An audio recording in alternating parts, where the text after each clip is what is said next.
இன்னைக்கு நம்ம பாவக்காய் சிப்ஸ் எப்படி செய்றதுன்னு பார்க்கலாம்.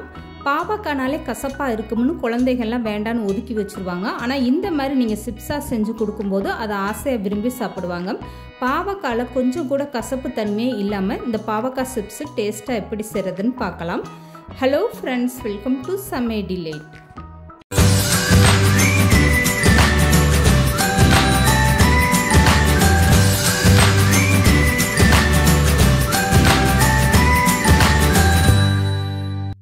இப்போ பாவக்காய் சிப்ஸ் செய்கிறதுக்காக நான் 3லேருந்து 4 பாவக்காய் இந்த மாதிரி பெரிய சைஸ் பாவக்காய் எடுத்திருக்கேன். இதோட அளவு பார்த்தீங்கன்னா 300 கிராம் அளவுக்கு இருக்கும்.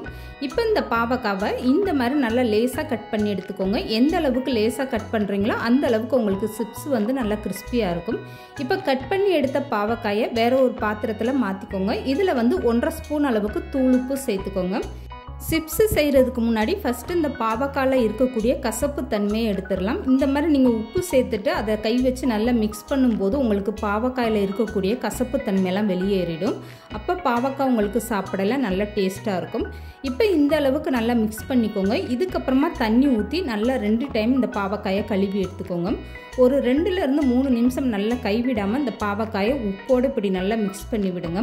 இந்த மாதிரி நல்லா கலந்து விட அந்த கசப்பு தன்மை உங்களுக்கு சீக்கிரமாகவே போயிடும். இப்போ இந்த பாவக்காவை கழுவி எடுக்கிறதுக்காக நார்மல் தண்ணி சேர்த்துக்கோங்க. ஒரு சிலர் வந்து வெந்நீர் சேர்த்து அதை கழுவுவாங்க. அந்த மாதிரி சேர்க்காதீங்க, உங்களுக்கு அதிகமாக கசப்பு தன்மை ஆயிரும். இந்த மாதிரி நார்மல் தண்ணி சேர்த்துட்டு ஒரு டைம் நல்லா கை வச்சு பிசைஞ்சு கழுவி எடுத்துக்கோங்க.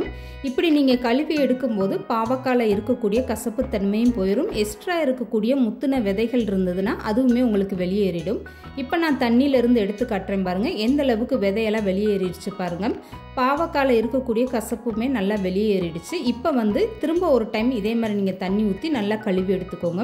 இந்த பாவக்காயை இந்த மாதிரி நீங்கள் ஒரு மெத்தடில் 2 டைம் கழுவி எடுக்கும்போது இந்த பாவக்காய் உங்களுக்கு கசப்பு தன்மை அதிகமாக இருக்காது.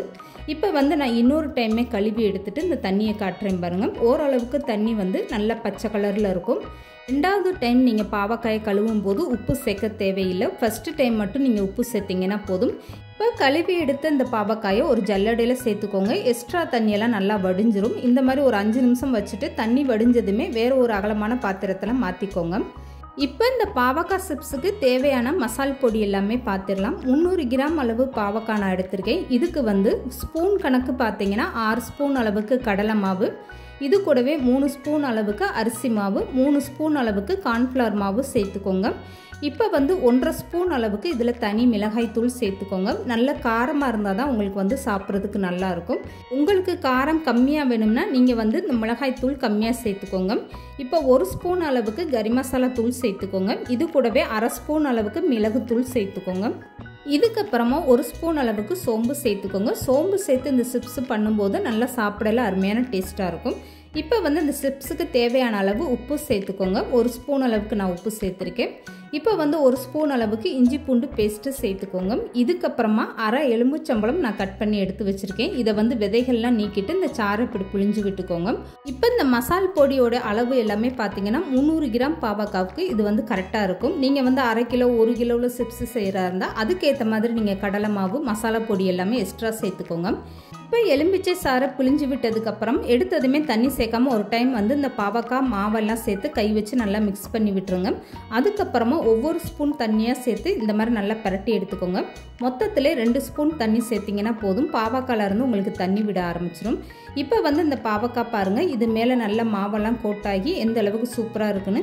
இப்போ வந்து இந்த பாவக்காய் சிப்ஸு பொரிச்சு எடுக்க எண்ணெய் வந்து நல்லா சூடாக இருக்குது. சூடான எண்ணெயில் இந்த மாதிரி பாவக்காய் ஒவ்வொன்றா எடுத்து நல்லா தனித்தனியாக இந்த மாதிரி விடுங்க. மொத்தமாக அப்படியே அள்ளி போட்டிங்கன்னா ஒன்றோடு ஒன்று ஒட்டிக்கிறோம். பாவக்காய் சிப்ஸ் பொரிக்கும் போது ஃபஸ்ட்டு வந்து எண்ணெயை வந்து நல்லா சூடு பண்ணிக்கோங்க. இப்படி சூடான எண்ணெயில் போடும்போது தான் உங்களுக்கு மசாலா தனியாக மாவு தனியாக பிரிஞ்சு வராமல் ஒரே மாதிரி வெந்து வரும். அதே மாதிரி நீங்கள் பாவக்காய் சிப்ஸை எண்ணெயில் சேர்த்ததும் உடனே கரண்டி போட்டும் கலந்து விடக்கூடாது. அப்போ மாவெல்லாம் பிரிஞ்சுட்டு வர ஆரம்பிச்சிடும். ஒரு 5 நிமிஷம் நீங்கள் அப்படியே இந்த பாவக்காய் சிப்ஸை ஃப்ரீயாக வேக விட்டிங்கன்னா நல்லா பொரிஞ்சு வந்துடும்.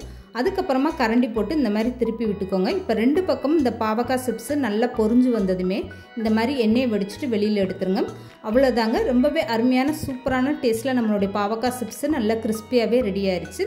இந்த பாவக்காய் சிப்ஸை நீங்கள் சாப்பாட்டுக்கு சைடிஷாகவும் வச்சு சாப்பிட்லாம், ஸ்நாக்ஸ் மாதிரியும் வச்சு சாப்பிட்லாம். ரொம்பவே அருமையான டேஸ்ட்டாக இருக்கும். இந்த வீடியோ பிடிச்சிருந்தா லைக் பண்ணுங்கள், ஷேர் பண்ணுங்கள். மறக்காமல் சமையல் டிலைட் சேனலை சப்ஸ்கிரைப் பண்ணுங்கள்.